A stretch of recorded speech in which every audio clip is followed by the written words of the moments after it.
Juan Jaime Mondragón vit très mal sa convalescence. Réduit à marcher avec un déambulateur, l'homme d'affaires fulmine et se sent inutile, même si son médecin tente de le rassurer en lui confirmant que son cerveau n'a subi aucune séquelle permanente et qu'il récupérera presque totalement d'ici quelques semaines. Mais dans les couloirs, la réalité est plus complexe. Anthony McGuire apprend du docteur que Juan Jaime souffre de perte de mémoire temporaire et qu'il est désormais convaincu d'être en excellents termes avec Ivan, son fils biologique, qu'il a pourtant toujours rejeté. Face à cette situation délicate, le médecin conseille à Anthony de ne pas le brusquer et d'attendre qu'il reprenne pleinement contact avec la réalité. Pendant ce temps, chez les Lomeli, Lucrecia panique à l'idée d'un nouveau scandale après avoir appris que Lucrecia est sortie seule avec Ivan et le bébé. Mais Lucrecia et Ivan rentrent déterminés, ils viennent de faire passer un test d'ADN officiel à la petite Perlita. L'objectif est clair, prouver qu'Ivan est le père biologique de la petite pour obtenir la garde légale et empêcher Camilo d'utiliser l'enfant comme moyen de pression lors de leur divorce. D'autant que Lucia a un argument de poids contre son mari, elle, sa mère et sa grand-mère l'ont surpris en sous-vêtements avec sa propre sœur, Marie Paz. De son côté, Camilo, récemment élu président de l'Association des agriculteurs, prépare sa défense avec un avocat réputé. Lorsqu'il reçoit un appel de Marie Paz qui tente de le séduire, il la repousse sèchement en prétextant une surcharge de travail, tout en exigeant une discussion sérieuse. Chez les Galvan, sa mère Arcelia ne supporte plus de voir son fils s'enfermer dans l'arrogance et dépenser des fortunes en avocats simplement pour nuire à Lucia. Elle s'oppose violemment à sa fille Carmen, qui rêve déjà de quitter son travail de domestique pour devenir la secrétaire de Camilo et déménager dans un quartier chic, oubliant leurs origines modestes. Dans son bureau, Camilo dévoile enfin son plan à son avocat. Il compte forcer Marie Paz à nier leur liaison devant la justice et utiliser la garde du bébé pour contraindre Lucia à rester à ses côtés, confessant que sa véritable obsession est de ne jamais perdre son épouse. Face à cette menace, Ivan promet à son père adoptif qu'il ne répétera pas ses erreurs passées. Cette fois, il se battra jusqu'au bout, à la fois pour sa fille et pour la femme qu'il aime. Au même moment, une romance plus sereine s'épanouit entre Carlos et Judith. Lors d'un déjeuner complice, il rassure Judith après l'opération du genou de son frère Saúl et lui promet d'officialiser leur relation dès que son père ira mieux.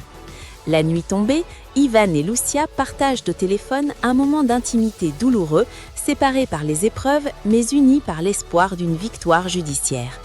Au même instant, dans les bras de Marie Paz, Camilo exige à Marie Paz de mentir effrontément devant le juge pour préserver sa réputation et empêcher Ivan de triompher.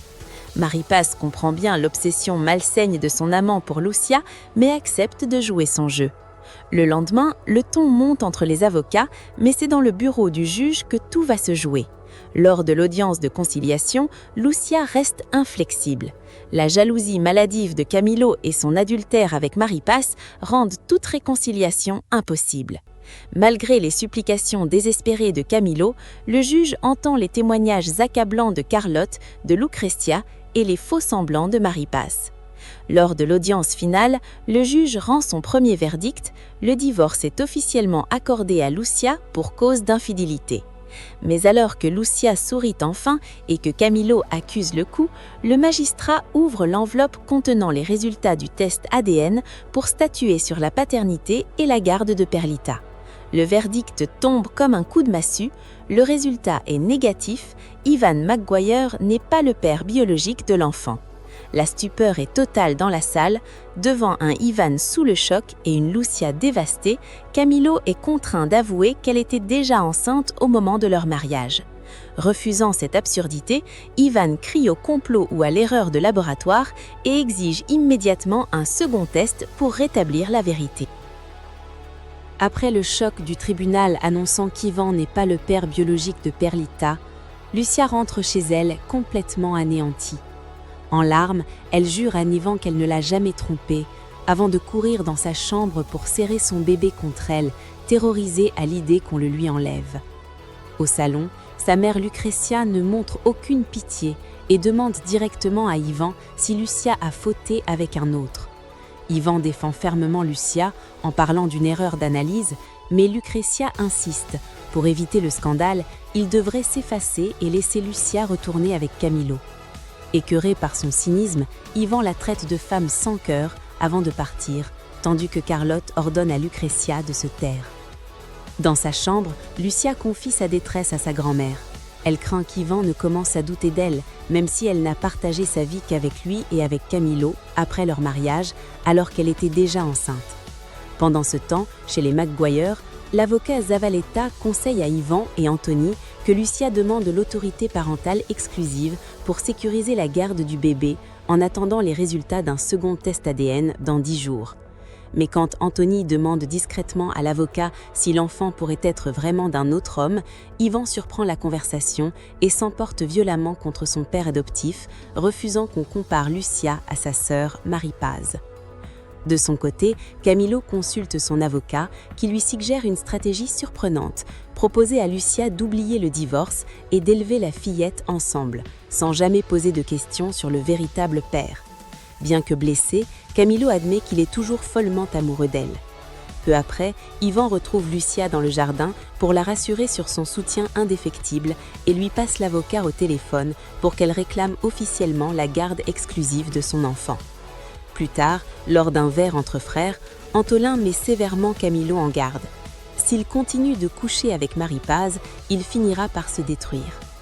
La vie continue malgré le drame. La nuit tombée, Ivan va border son fils Alex avec tendresse. Chez Antolin, Caroline ne revient pas à la croyance à une faute de Lucia et prévoit d'aller la rendre visite avec des cadeaux pour le bébé, tout en préparant joyeusement leur propre mariage. Mais le lendemain matin, les soupçons prennent une tournure beaucoup plus sombre. Au parc, Carlotte interroge Bérénice sur la fameuse soirée en boîte de nuit survenue 1 an plus tôt. Son ami confirme qu'Ivan n'était pas là, mais se rappelle y avoir croisé Saoul Mondragon. Pendant que Caroline rend visite à Lucia pour lui redonner espoir en lui racontant comment elle a surmonté sa cécité, Carlotte se rend chez Anthony pour lui faire une terrible révélation. Elle est désormais convaincue que Lucia a été droguée et violée cette nuit-là, rappelant qu'elle avait été retrouvée inconsciente et désorientée dans sa voiture par le jardinier. À l'hôpital, Saoul, qui se remet d'une opération du genou, se vante auprès de son complice d'avoir pris une revanche cruelle sur Camillo dans le passé. Troublé par les révélations de Carlotte, Anthony tente de sonder Ivan en lui demandant s'il rejetterait Lucia si elle avait été victime d'une agression. Mais le jeune homme refuse d'envisager une telle tragédie. Dans l'après-midi, Camillo tente sa chance et propose à Lucia de recommencer à zéro en élevant Perlita ensemble. Lucia le rejette sans hésiter, préférant assumer sa fille seule plutôt que de revivre avec lui. C'est alors que Bérénice arrive. En reparlant des détails de cette fameuse nuit, Bérénice rappelle à Lucia qu'elle n'avait bu qu'un seul verre avant de s'évanouir et de disparaître. Soudain, les pièces du puzzle s'assemblent dans l'esprit de Lucia. Réalisant l'impensable, elle s'effondre dans une crise de larmes déchirantes. Elle a été droguée et violée. Une vérité terrifiante qui laisse une question sans réponse: qui est le véritable père de son enfant ?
supporte plus de voir son fils